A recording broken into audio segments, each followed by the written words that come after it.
Bruce Naylor here, Frugal Tech. How are you? Welcome to Coffee Break. So the title of this video is what Apple doesn't want to talk about. And that is, during their last earnings call, they told their investors and so forth that they did not want to talk about the number of Macs being sold, iPads being sold, and their flagship product, the iPhone, being sold. This is not important anymore. Investors, however, especially the big institutional investors, well, they see things a little bit differently because that's how they compute the margins that Apple is actually making on their hardware, and kind of helps them determine about their investments in Apple.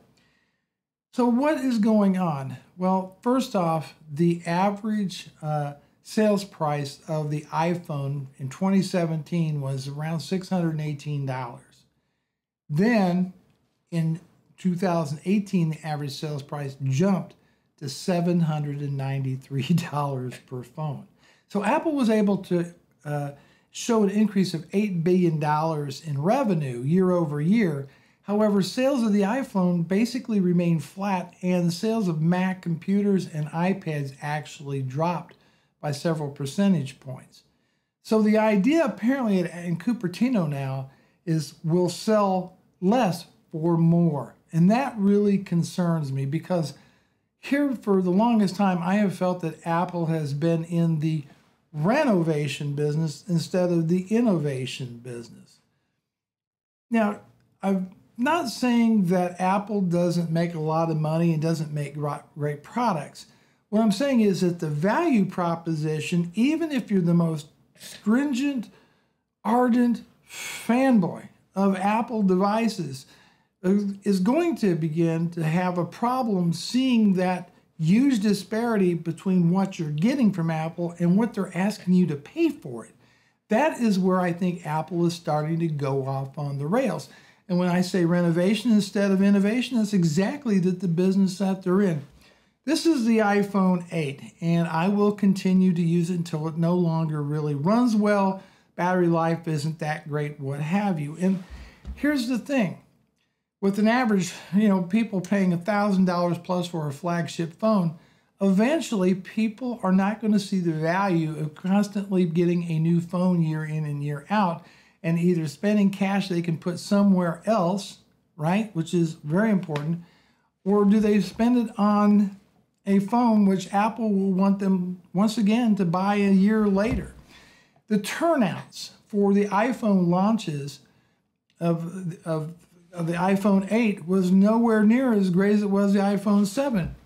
The turnout on launches for the iPhone XS and the Max and even the XR, they're also not that great. There was a drop in those as well. There weren't those huge lines waiting for people waiting to get these devices. I could walk in the launch day and get one right off the shelf from the local Verizon store. Big difference from the way it used to be. Now, some people may say, well, Apple did a much better job with supplies. They didn't hold back phones. I don't think so. I think people just generally, the millions and millions of people they count as customers, just aren't that excited over the new phones. Again, we're talking about renovation versus innovation. Now, one product that I had my eye on was the new Mac Mini. I got a 2014 MacBook Pro. It's a good computer, getting maybe a little long in the tooth as it's about 4 years old now. And I thought maybe a Mac Mini might be an excellent replacement if it was the Pro Mac Mini that the rumor sites had. For the most part, I'm not disappointed. However, Apple always finds a way to gimp it, and this time they did it with the integrated graphics. Rather than Iris Pro graphics, they used the HD 630 graphics in the Mac Mini, which means that if you want the GPU performance, go ahead and buy that $1,100 or $1,200 eGPU from Blackmagic or something like that. And by the time you spec one out, the price becomes totally ridiculous on it. iMac's not for me, folks. I don't want all my eggs in one basket. I really like a widescreen display versus the 27-inch built-in 5K display of the iMac. I've got my reasons, but they work just brilliantly for other people. But the average price of Apple products keeps going up. That Mac Mini, the entry fee for a Mac Mini jumped from $500 to $800, right? So that jumped up. The MacBook Pro, I remember when you could get just a couple years ago, the 15-inch with 512 gigs of flash storage, 16 gigs of RAM was around $2,500. Now it's $2,800. So Apple is constantly raising the prices on their devices, and I think they're going to continue to do that as their sales figures continue to drop in order to keep that bottom line, keep moving northward to a point that eventually, due to lackluster performance gains versus the increasing price, or the delta, performance to price, simply becomes too much, except for the most strenuous Apple fanboys, to pay the price tag. And this is what concerns me. I think we're not going to see enough value coming out of Cupertino to justify these big price increases. Yes, I love my Apple products. I find them reliable and I get a lot of use out of them, but there comes a point where that price is just too high to pay for some of these devices.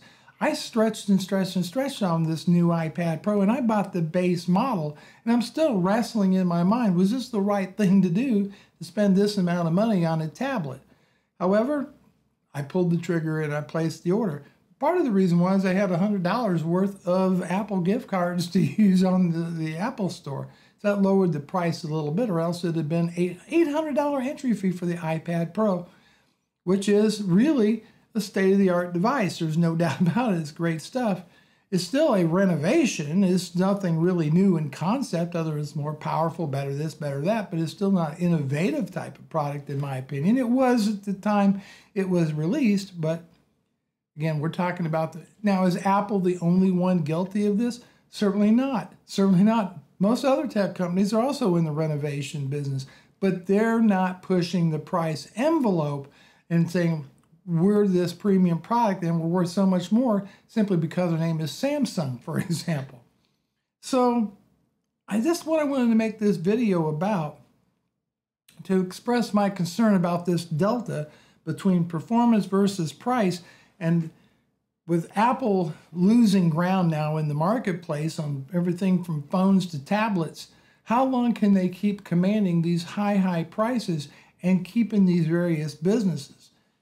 I don't know, but I'd like to get your opinion. What do you think about Apple not wanting to report the sales figures? What do you think? It's an actual good business reason for this, or there's something more nefarious at play here? I suggest that Apple doesn't admit to the public that our devices are becoming more and more lackluster. I just don't think they want to openly admit to it. But I want to get your opinion. Comments down below. Bruce Naylor, Frugal Tech. Until the next one.